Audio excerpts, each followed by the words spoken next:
Chapter 9. Powder and Arms. Hispaniola lay some way out, and we went under the figureheads and round the sterns of many other ships, and their cables sometimes grated underneath our keel and sometimes swung above us.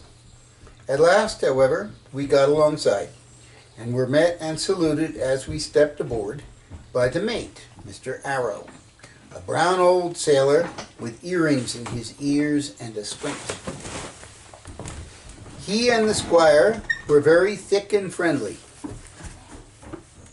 but I soon observed that things were not the same between Mr. Trelawney and the captain.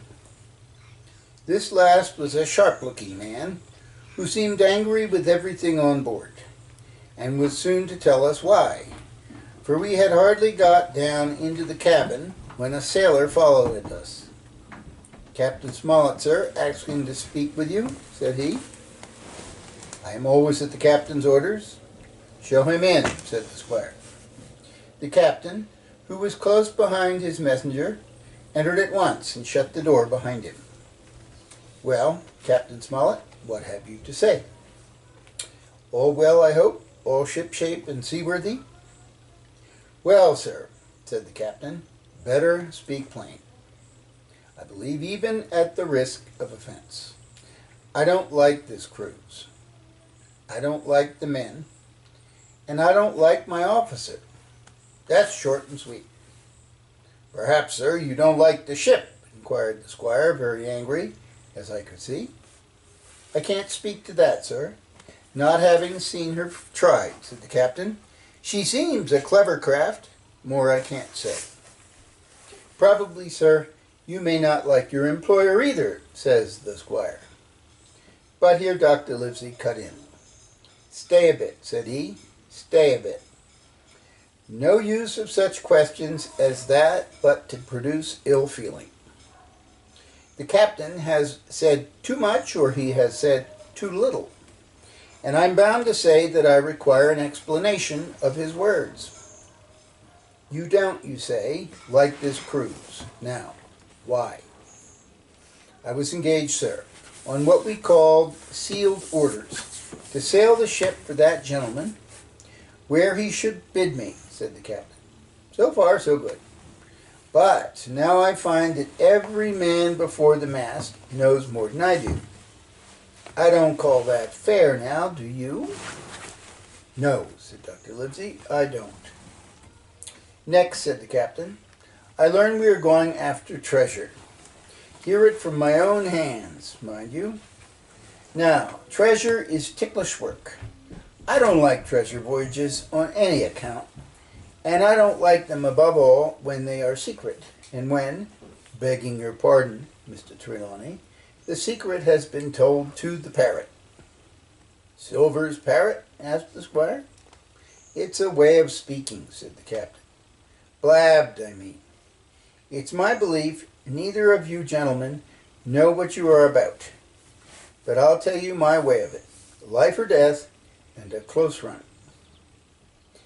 "That is all clear, and I dare say true enough," replied Dr. Livesey. "We take the risk, but we are not so ignorant as you believe us. Next, you say you don't like the crew. Are they not good seamen?" "I don't like them, sir," returned Captain Smollett, "and I think I should have had the choosing of my own hands, if you go to that." "Perhaps you should," replied the doctor. "My friend should perhaps have taken you along with him.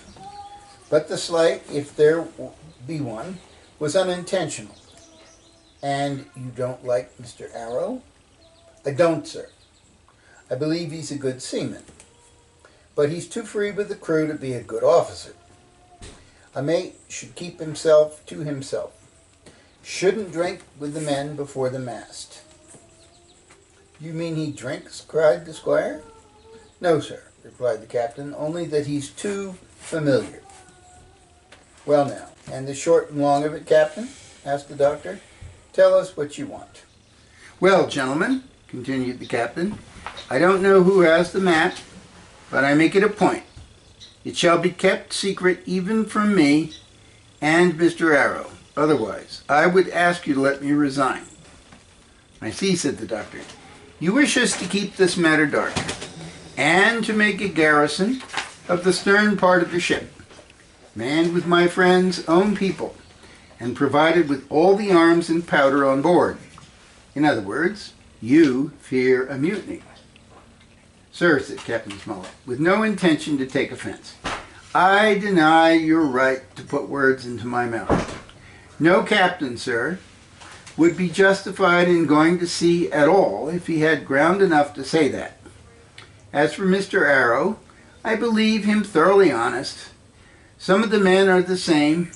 All may be for what I know, but I am responsible for the ship's safety and the life of every man jack aboard of her. I see things going, as I think, not quite right. And I ask you to take certain precautions, or let me resign my berth. And that's all."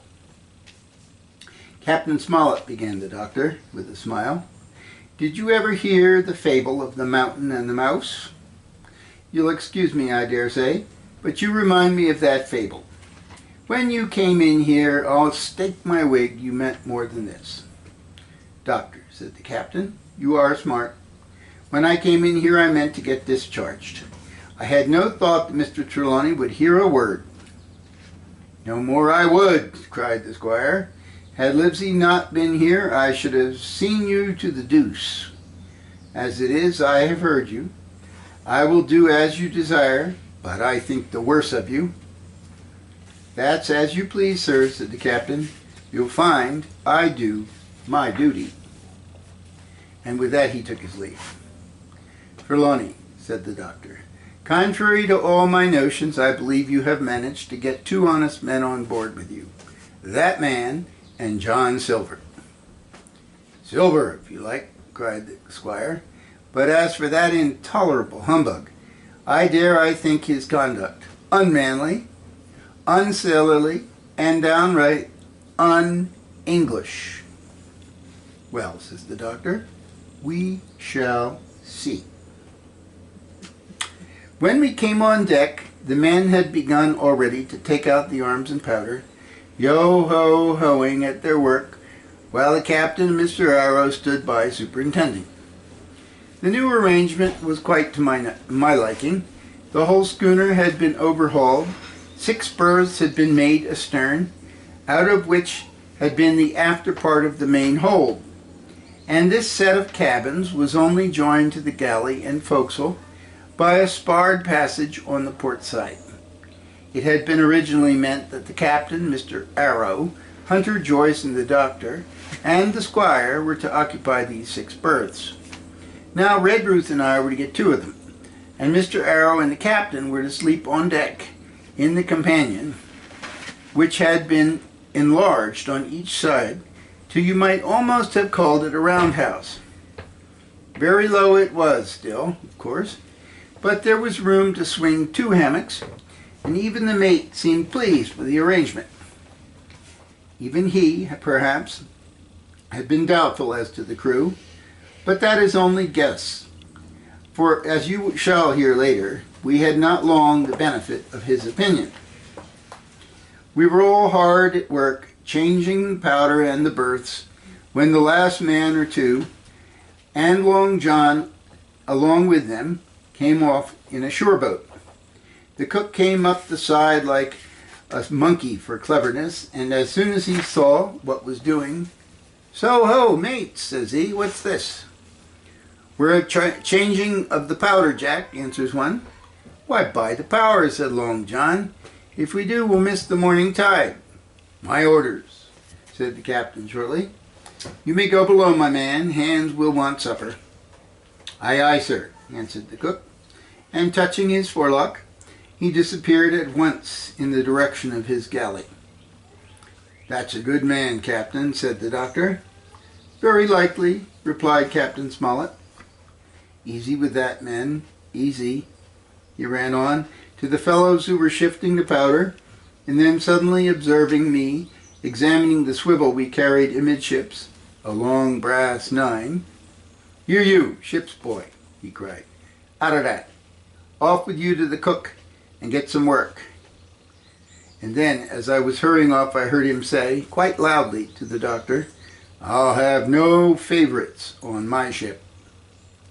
I assure you, I was quite of the squire's way of thinking and hated the captain deeply.